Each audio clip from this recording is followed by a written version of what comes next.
අවසාන පැතිපෙළ මොකද්ද? සුභා දහමට අවනතයි මං ඉතින් යන්නම් ගොම්මනේ යන ගමන් මේ බෙහෙත් තුණ්ඩුව අරන් ඵලයන් අම්මගේ. තාත්තා අවසාන මොහොතේ කියනවා යන ගමන් මේ බෙහෙත් තුණ්ඩුව අරන් ඵලයන් අම්මගේ. මොකද්ද මේ කියන්නේ? පුතේ ගෙදර මුල් පුරුක විදියට හිටිය නුඹලට රැකවරණය දුන්නු ආදරණීය තාත්තා වුණු මගේ අවසන් ගමන අද සිට අම්මාගේ වගකීමත් නුඹට බාරයි අම්මාගේ රැකවරණය නුඹට බාරයි කියන එකයි ඒ තුල අපට පණිවිඩයක් විදියට දෙන්නේ.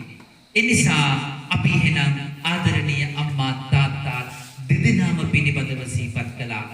අපි මෙහෙම කියමු පුතේ තාත්තාට. බුද්ධිකාරෝ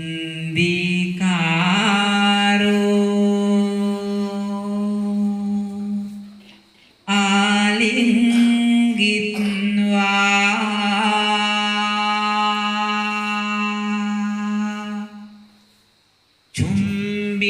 චුම්බිත්වා පිය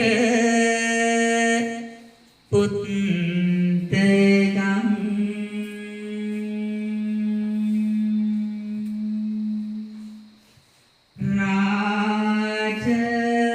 රාජමත්ජං සුපටිත්තං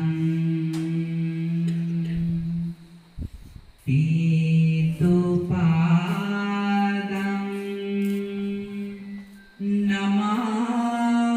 නමාමහං